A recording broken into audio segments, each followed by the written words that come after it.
Para Donatus. Argumento. Cipriano havia prometido a Donato que teria um discurso com ele sobre coisas divinas. E agora, sendo lembrado de sua promessa, ele a cumpre elogiando longamente a graça de Deus conferida no batismo. Ele declara como ele havia sido transformado por isso. E, finalmente, apontando os erros do mundo, ele exorta ao desprezo por ele e à leitura e à oração. Cecílio Cipriano envia a Donato saudações. Você me lembra corretamente, querido Donato, pois não apenas me lembro da minha promessa, mas confesso que este é o momento apropriado para seu cumprimento. Quando o festival de Vindima convida a mente a se descontrair em repouso e a aproveitar o descanso anual, é designado num ano em declínio. Além disso, o lugar está de acordo com a estação e o aspecto agradável dos jardins harmoniza-se com as brisas suaves de um outono ameno, acalmado e alegrando os sentidos. Em um lugar como este, é delicioso passar o dia em discurso e, pelo estudo das sagradas parábolas, treinar a consciência, do peito para a apreensão dos preceitos divinos. E para que nenhum intruso profano possa interromper nossa conversa, nem qualquer barulho desenfreado de uma casa barulhenta perturbe-a. Procuremos este caramachão. Os matagais vizinhos nos garantem solidão, e os rastros errantes dos galhos de videira rastejando em labirintos pendentes entre os juncos que os sustentam, fizeram para nós uma videira de varanda e um abrigo frondoso. Agradável aqui, vestimos nossos pensamentos com palavras. E enquanto gratificamos nossos olhos com a agradável perspectiva sobre árvores e videiras, a mente é imediatamente instruída pelo que ouvimos e nutrida pelo que vemos. Embora, no momento, seu único prazer e seu único interesse seja em nosso discurso.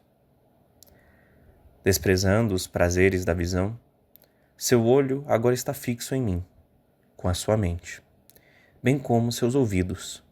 Você é totalmente um ouvinte, e um ouvinte também, com uma ânsia proporcional à sua afeição.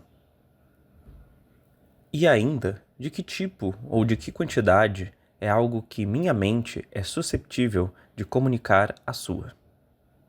A pobre mediocridade do meu entendimento, superficial, produz uma colheita muito limitada e enriquece o solo sem depósitos frutíferos. No entanto, com os poderes que tenho, vou tratar do assunto, pois o próprio assunto sobre o qual estou prestes a falar me ajudará. Em tribunais de justiça, na assembleia pública, no debate público, uma eloquência copiosa pode ser a glória de uma ambição volúvel. Mas ao falar do Senhor Deus, uma simplicidade casta de expressão se esforça pela convicção da fé, mais com a substância do que com os poderes da eloquência.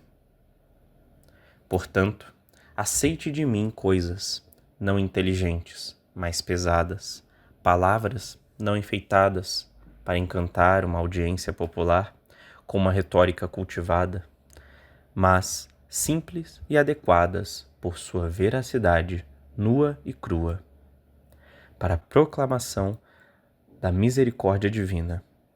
Aceite o que é sentido antes de ser falado, o que não foi acumulado com esforço tardio ao longo dos anos, mas foi inalado em um só sopro de graça amadurecida. Enquanto eu estava deitado na escuridão e na noite sombria, oscilando aqui e ali, jogado na espuma desta era orgulhosa, incerto de meus passos errantes, sem saber nada da minha vida real e distante da verdade e da luz. Eu costumava considerar isso como uma questão difícil especialmente tão difícil em relação ao meu caráter naquela época, que um homem fosse capaz de nascer de novo. Uma verdade que a misericórdia divina havia anunciado para minha salvação. E que um homem, despertado para uma nova vida na camada de água salvadora, fosse capaz de despir o que ele tinha sido anteriormente. E, embora retendo toda a sua estrutura corporal, ele próprio fosse transformado em coração e alma. Como disse eu, é possível tal conversão que haja um despojamento repentino e rápido de tudo que, ou inato em nós, endureceu na corrupção de nossa natureza material, ou adquirido por nós, tornou-se inveterado pelo uso há muito tempo acostumado. Essas coisas se tornaram profundas e radicalmente arraigadas dentro de nós. Quando aprende a parcimônia aquele que foi acostumado a banquetes liberais e festas suntuosas, e aquele que tem brilhado em ouro e púrpura e foi celebrado por seus trajes custosos, quando se reduz à roupa comum e simples, aquele que sentiu o encanto das faces e das honras cívicas, recua de se tornar um mero cidadão privado e inglório. O homem que é atendido por multidões de clientes e dignificado pela numerosa associação de um trem oficioso, considera isso como uma punição quando está sozinho. É inevitável, como sempre foi, que o amor ao vinho deve seduzir, o orgulho inflar, a raiva inflamar, a cobiça inquietar, a crueldade estimular, a ambição deleitar, a luxúria apressar a ruína, com seduções que não vão deixar seu domínio. Esses eram meus pensamentos frequentes, pois, assim como eu mesmo estava preso em laços pelos inúmeros erros da minha vida anterior, dos quais eu não acreditava que poderia ser libertado, eu estava disposto a concordar com os meus vícios, apegados, e porque eu desesperava de coisas melhores. Eu costumava me entregar aos meus pecados como se eles fossem realmente parte de mim e indígenas a mim. Mas depois disso, com a ajuda da água do novo nascimento, a mancha dos anos anteriores foi lavada e uma luz do alto, serena e pura foi infundida em meu coração reconciliado. Depois disso, pela agência do Espírito soprado do céu, um segundo nascimento me restaurou a um novo homem. Então, de uma maneira maravilhosa, coisas duvidosas imediatamente começaram a se assegurar para mim, coisas ocultas a serem reveladas, coisas obscuras a serem iluminadas. O que antes parecia difícil começou a sugerir um meio de realização. O que se pensava impossível a ser capaz de ser alcançado, para que eu pudesse reconhecer que o que antes, sendo nascido da carne, tinha vivido na prática de pecados, era da terra terrena, mas agora tinha começado a ser de Deus e era animado pelo Espírito de Santidade. Você mesmo certamente sabe e se lembra tão bem quanto eu do que nos foi tirado e do que nos foi dado por aquela morte do mal e aquela vida de virtude. Você mesmo sabe disso, sem minha informação.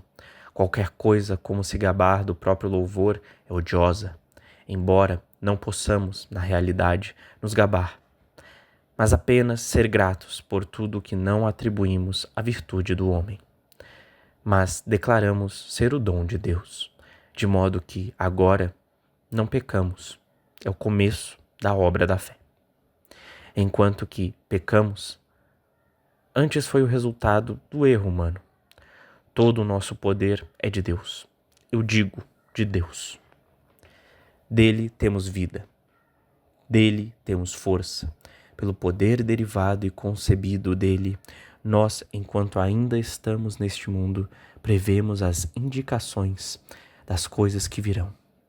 Que o medo seja o guardião da inocência, para que o Senhor, que por sua misericórdia fluiu em nossos corações no acesso da graça celestial, seja mantido pela submissão justa na hospedagem de uma mente grata, para que a segurança que ganhamos não gere descuido, e assim o velho inimigo se insinue sobre nós novamente.